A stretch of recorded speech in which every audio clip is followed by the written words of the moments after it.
Dear students, welcome by physics teacher Sir Afzal. I am going to teach you physics for 9 and 10 Sindh text book board Jamshoro. This book is consisted of 19 chapter. इस किताब में 19 chapter हैं, जिसमें पहला chapter introduction में सबसे पहले हम फिज़िक्स की डेफिनेशन पढ़ेंगे, उसके बाद ब्रांचेस ऑफ फिज़िक्स पढ़ेंगे, उसके बाद कंट्रीब्यूशंस ऑफ मुस्लिम साइंटिस्ट्स, और लास्ट में हम पढ़ेंगे एरर एंड इट्स टाइप्स। तो सबसे पहले हम फिज़िक्स की डेफिनेशन पढ़ते हैं। तो फिज़िक्स की डेफिनेशन पढ़ने के लिए हमें दो चीज़ों का पहले मालूम होना चाहिए, एक तो मैटर और दूसरा एनर्जी। मैटर क्या होता है? Matter is a stuff which has volume, weight, occupy space and all the things are made up of matter. यानी इस कायनात में जो भी चीज़ें आपको नज़र आ रही हैं वो मैटर से बनी हुई हैं।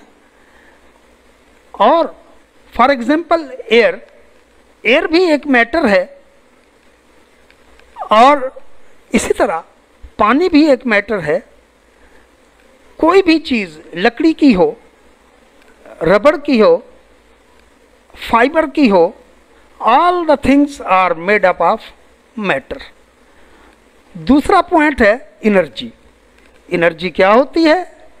Energy is the ability to do work. यानी जो लोग काम करना चाहते हैं या काम कर सकते हैं, उनमें एनर्जी होती है। तो एनर्जी की डिफरेंट टाइप्स हैं, heat energy, sound energy, solar energy, kinetic energy etcetera, बहुत सारी और भी हैं। इसी तरह मैटर और एनर्जी के बाद हम फिज़िक्स की डेफिनेशन की तरफ आते हैं।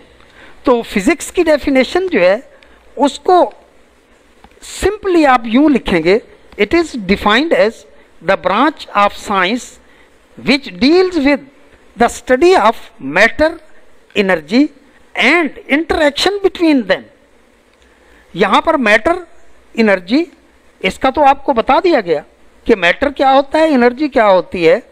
अब हम देखते हैं कि ये एनर्जी मैटर पर जब अप्लाई की जाती है, यानी मैटर पर ये कैसे इंटरेक्ट करती है, मैटर के साथ कैसे इसका रिएक्शन होता है, तो उसको समझने के लिए हम ये एक सिंपल सी एग्जांपल लेते हैं। फॉर एग्जांपल, आप आइस क्यूब्स जो हैं, इनको जब आप फ्रीज़र से बाहर निकाल के रखते हैं तो ये पानी में चेंज हो जाते हैं। क्यों चेंज हो जाते हैं? What happen to them? क्योंकि जब आप उनको बाहर निकालते हैं तो उनका टेम्परेचर कम होता है, तो वो हीट एब्जॉर्ब करते हैं सराउंडिंग्स से, बाहर के एनवायरनमेंट से हीट एब्जॉर्ब करते हैं। और heat is a form of energy. Heat in matter के साथ इंटरेक्ट करती है, यानी आइस मैटर है, उसके साथ हीट एनर्जी इंटरेक्ट करती है, तो वो पानी में चेंज हो जाती हैं। अब आप क्या करते हैं? पानी को हीट अप करते हैं, फिर हीट एनर्जी पानी से रिएक्ट करती है, पानी पर अप्लाई होती है, टेम्परेचर इंक्रीज हो जाता है, तो पानी जो है वो स्टीम में चेंज हो जाता है। पानी स्टीम में चेंज हो जाता है। इसका मतलब ये हो गया कि हमारे पास आइस, ये एक सॉलिड स्टेट थी, ये चेंज हो गई लिक्विड स्टेट में जब एनर्जी ने इंटरेक्ट किया आइस के साथ।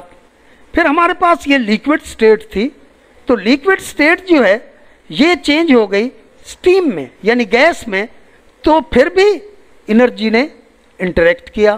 तो इसका मतलब ये हो गया कि जब भी मैटर की स्टेट चेंज होती है तो मेन रीज़न ये होती है कि उसके साथ एनर्जी इंटरेक्ट करती है।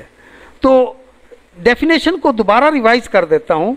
The branch of physics, branch of science, the branch of science which deals with the study of matter, energy and interaction between them. Matter के बारे में आपको बता दिया, आइस जो है ये मैटर है। पानी के बारे में आपको बता दिया, ये लिक्विड है। और स्टीम के बारे में आपको बता दिया, ये गैस है।